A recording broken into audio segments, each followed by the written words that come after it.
نحمده ونصلي على رسوله الكريم اما بعد فاعوذ بالله من الشیطان الرجیم بسم اللہ الرحمن الرحیم اقیموا الصلاۃ وآتوا الزکاۃ صدق اللہ العظیم۔ میرے عزیز بھائیوں، آج کا ہمارا پہلا مسئلہ یہ ہے کہ ایک آدمی کسی کو قرض دیتا ہے، کسی نے قرض مانگا تو ایک آدمی نے اس کو قرض دے دیا۔ وہ جو قرض دیا ہوا مال ہے، اس مال پر جو زکوٰۃ آئے گی وہ قرض دینے والے کو ادا کرنی پڑے گی یا لینے والے کو ادا کرنی پڑے گی؟ تو میرے عزیز بھائی، جو آدمی قرض دیتا ہے کسی آدمی کو، تو یہ اس مال کی زکوٰۃ قرض دینے والے کو ادا کرنی پڑے گی، لینے والے کے ذمے اس کی زکوٰۃ نہیں ہے۔ آگے مسئلہ یہ ہے کہ ایک آدمی ہے، وہ دوسرے کو کہتا ہے یار یہ 10 لاکھ روپیہ میرا تم امانت کے طور پہ پاس رکھ لو، تو اب اس مال کی جو زکوٰۃ ہے امانت رکھوانے والے کے ذمہ ہے یا جس نے رکھی ہوئی ہے اپنے پاس امانت، اس کے ذمہ زکوٰۃ ہے۔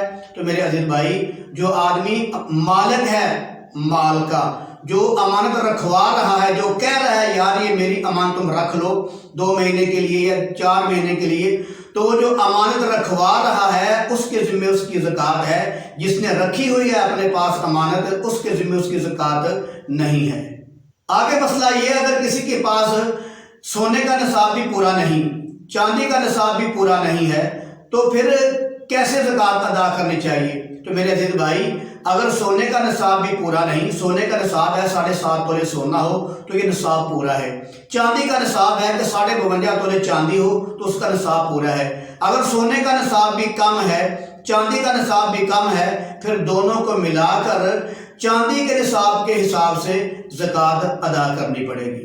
آگے مسئلہ یہ ہے کہ اگر کسی کے پاس سونا بھی نہیں ہے اور چاندی بھی نہیں ہے، اس کے پاس صرف پیسے ہی پیسے ہیں، تو کیا ان پہ زکوٰۃ آئے گی؟ تو میرے عزیز بھائی، پیسے پر، روپوں پر بھی زکوٰۃ ہوتی ہے۔ اگر سونا نہیں ہے، چاندی نہیں ہے، تو نقدی پیسے جو ہیں ان پر بھی زکوٰۃ ہوتی ہے۔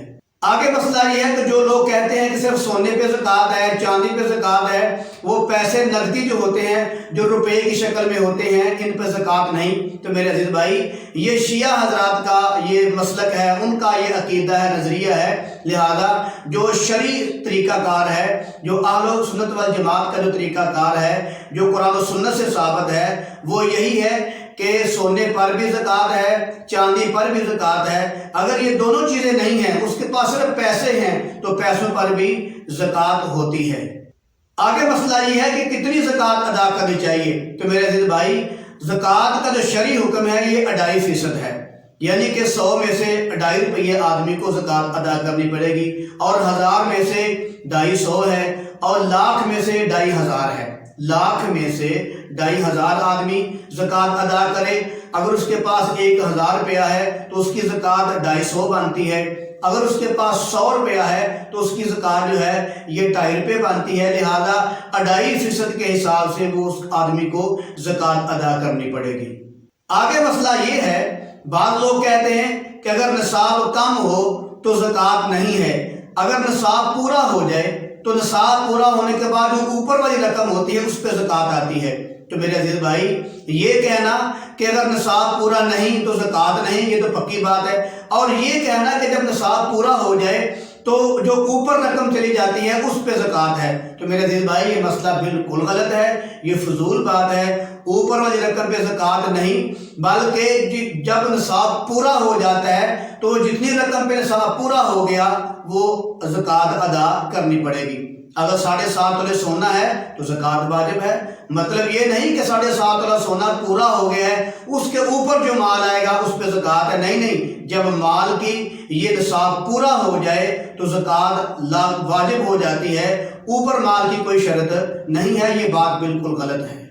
آگے آج کا ہمارا آخری مسئلہ یہ ہے کہ تنخواہ پر زکوٰۃ ہوتی ہے یا اس کی بچت پر زکوٰۃ ہوتی ہے؟ میرے عزیز بھائیو، تنخواہ پر زکوٰۃ نہیں ہوتی، بلکہ جو بچت ہوتی ہے اس پہ زکوٰۃ ہوتی ہے، اور وہ اس وقت زکوٰۃ ہوگی جب اس کا نصاب بھی پورا ہو، بچت والا، وہ جو پیسے بچا کے رکھے ہیں ان کا نصاب بھی پورا ہو جائے اور اس پر سال بھی گزر جائے تو پھر زکوٰۃ ہوتی ہے۔ جلدی نہیں کہ جو اس نے مال بچایا ہے، فرض کرو 5 لاکھ روپیہ ہے، 2 مہینے میں اس کے پاس 5 لاکھ روپے آیا تو زکوٰۃ لاگو ہو جائے گی؟ نہیں، اگر اس کا نصاب تو جلدی فرض کرو پورا ہو گیا، لیکن سال کا گزرنا بھی شرط ہے۔